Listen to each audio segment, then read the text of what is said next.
Alright, nandito na naman tayo mga kaibigan. Politics issue na naman tayo. Reaction video na naman tayo dito sa politics na nangyayari sa ating bayan. Eto na nga, Amy Marcos or Senadora Amy Marcos.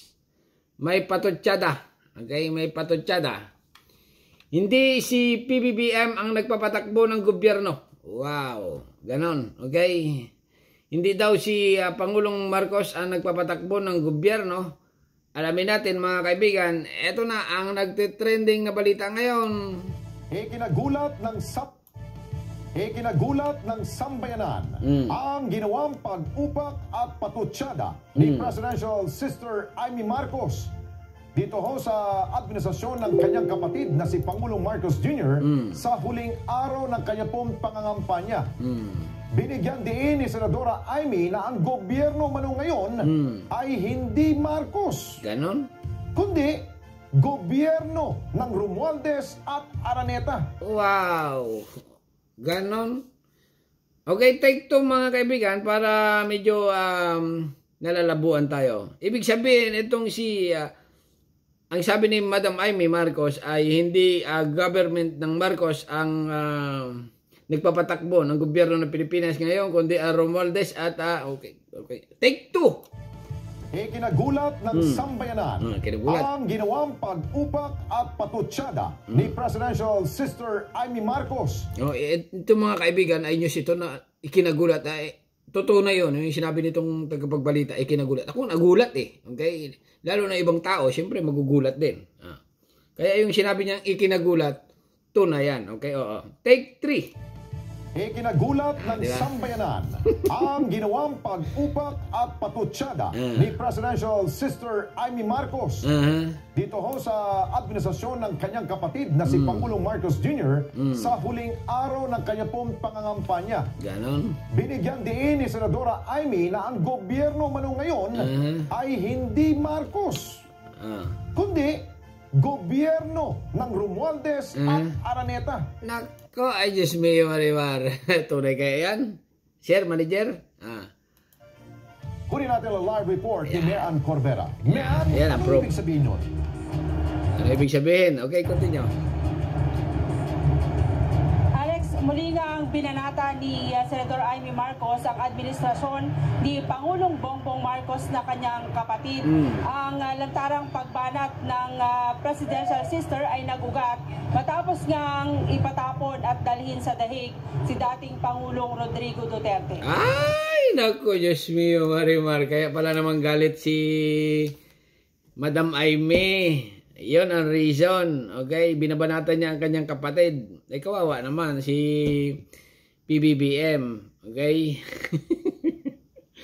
Sarili mong kapatid ay binabanatan ka. Okay? Dahil ang reason ay si Duterte ay pinaaresto ng administrasyong Marcos. Ganon. Sa huling hirit para makapanligaw ng boto, muling bumanat si Senator Amy Marcos laban sa administrasyon ng kanyang kapatid na si Pangulong Ferdinand Bongbong Marcos Jr. Sa isang video, tahasang sinabi nito na hindi Marcos ang nagpapatakbo sa gobyerno. Ganon. Ang gobyerno ngayon ay hindi Marcos. Ang gobyerno ngayon ay Romualdez at Araneta. Nako, ay Madam Amy. Diyos mío, Marimar. Bakit nagkaganyan ka? Ibig sabihin, ang tingin mo sa gobyerno ng Pilipinas ngayon ay hindi nagpapatakbo ay ang utol mo or kapatid mo. Ang tingin mo ay si Romualdez at Araneta. Di ba si Araneta ay pinsan ng mga Aquino? Aranito, ganon, ganyan. Madam Amy, parang pangit, okay? Pangit na marinig sa iyo yung sinasabi mo na yan na hindi na Marcos ang nagpapatakbo. Ibig sabihin, mahina yung utol mo. Parang gano'n ang ibig mong sabihin. Hindi niya makontrol ang tao at kinokontrol lang siya ni Romualdez at Araneta. Okay, yan mga kaibigan ang pahayag ni Amy Marcos at sigurado, malapit ng eleksyon. At 12 na. Bahala na kayo kung iboboto nyo ito or hindi, ha? Madam Amy, continue. Payo ni VP ngayon ay hindi. Bongbong Marcos Jr. Marcos ako. Isang video Marcos takasang ka. sinabi nito na hindi Marcos ang nagpapatakbo sa gobyerno. Ang gobyerno ngayon ay hindi Marcos. Ang gobyerno ngayon ay Romualdez at Araneta. Nako, ay away politika ito. Pag ganito, away. Okay, continue lang ha. Marcos ka, si Araneta at saka si Romualdez, pinsa mo? Asawa ng utol mo? Paano yan? Payo ni VP, magpalit na raw ako ng apelyido. Sagot ko. Nako. Inday, hindi ko kailangan magpalit ng apelyido. Ako ay mahina si Inday ngayon. Kasi Marcos ako. I'm me. Ako ay ako. Ako ay si Amy Marcos. Ang Marcos para sa kanya ay hindi nakikipag-alyansa sa mga politikong nagbintang, nagdiin at umapi sa kanilang pamilya. Binigyang diin ito na hindi ito ang iniwang legasiya ng kanyang ama. Pag Marcos ka, hindi ka makikipag-alyansa sa mga politikong nagbintang, nagdiin at umapi sa iyong pamilya. ba't di mo kausapin ang kapatid mo, Madam Amy? Mag-usap kayo ng magkapatid. Ano ba talaga? Sabihin mo sa kapatid mo, ganito, ganyan. Ang feeling ko sa iyo, ganyan, ganito ka na. Okay? Hindi yung sa social media. Ay siyempre, ang Pangulo ng Pilipinas, mga kaibigan, nasisira dito. Sa tingin ko lang, nahahati ang isipan ng tao dahil sa sinasabi dito ni Madam Amy, kapatid niya ito. Kasi nga, ang magkapatid, mga kaibigan, kahit anong mangyari, nag-aaway ang dalawa, kampihan mo ang isa, ay baka pagtulungan ka niyan kasi nga magkapatid. Ganon yan. Sa totoo lang. Sa totoo lang. Parang nangyayari dito, pinapaikot nyo sa palad ang isipan ng tao. Isipin nyo na lang, mga kaibigan, may kapatid ka, nag-aaway kayo, bago may nakikisawsaw. Siyempre, galit ka doon sa nakikisawsaw. Kasi nga, nag-aaway kayo dalawang magkapatid. Pero pag talagang yon, magkapatid kayo, magkakampi talaga kayo. Sa totoo lang. Alright? Pero dahil sa politics nga, mga kaibigan, na nangyayari sa bansang Pilipinas, ay alam na mga galawan ng mga politiko. Okay? Eleksyon na, malapit na. 12. Okay? Continue. 12. Hindi mo kakainin ang isinuka mo para lamang sa politika. Hindi ganyan ang legasiya ng aking ama. Patutsada pa ng senadora, hindi na lang bigas ang inaangkat ngayon, kundi pati hustisya at jurisdiksyon. Wala na magagawa doon kay Duterte. Ano na yon? Sa tingin ko lang mga kaibigan. Kasi maraming nagpipake news na vlogger na si Duterte ay nakauwi na daw. Okay? Nakauwi na. Nakauwi na o pauwi na. Sa totoo lang, wala ang update dyan. Ang update dyan ay hindi nga malaman Hindi nga sila makapasok doon sa ICC. Yung mga ang nakapasok lang ay yata yung attorney at saka yung pahirapan pa nga si BP Sara na makapasok Sa ngayon ay pahirapan ng update.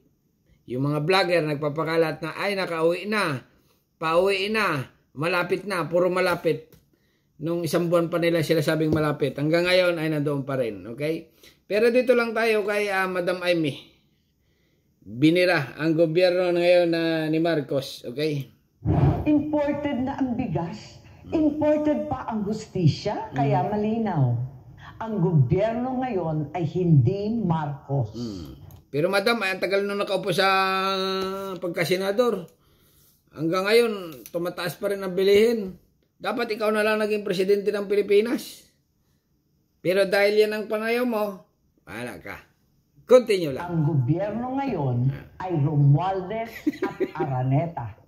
Wala namang komento ang Malacanang sa bagong pahayag ng mambabatas. Pero sa mga kaalyado ng Pangulo, may karapatan ang mambabatas na maghayag ng kanilang saloobin, bagamat naniniwala silang hindi ganito ang sitwasyon ng bansa. Mahirap mag-comment kasi hindi namin alam kung saan nanggagaling si Senator Amy. We don't know where she's coming from. Ayan, si Madam, si Senador, si Senador, running Senador Ping Lacson. Hindi malaman kung bakit na nangyayari ito kay Madam Amy, okay? Kasi nga, kapartito ito dati ni PBBM, si Amy, ay umalis, inayawan, okay? Lumipat doon sa kabila. Ayan na nga, kaya medyo naguguluhan itong si Senador Ping Lacson. Okay, return. Ping Lacson, return to Senator. Okay? Continue lang. Sa kanya lang yon. So, I'd rather not comment on what she said. Kung ano yung sinabi niya sa kanyang latest na political, ano yan? Political ad niya ba yan? Opinion niya ho yun eh. Kanya-kanya ho tayong opinion. Depende kung ano nga, hindi naman pare-pareho ang nakikita natin. You have a different opinion. Temperamental po, okay? Tingnan natin ito isang bagay. Titignan mo, ano ba ito? Iba-iba yung opinion mo, ano masasabi mo dito. Same thing. I mean, opinion niyo yun, pero it doesn't necessarily mean na opinion ng buong Pilipinas. Alright mga kaibigan ha, hanggang dito na lang. Puputulin ko na, sobrang haba na. Hanggang dito na lang at subscribe my channel. Don't forget comment. Bye-bye. Thank you.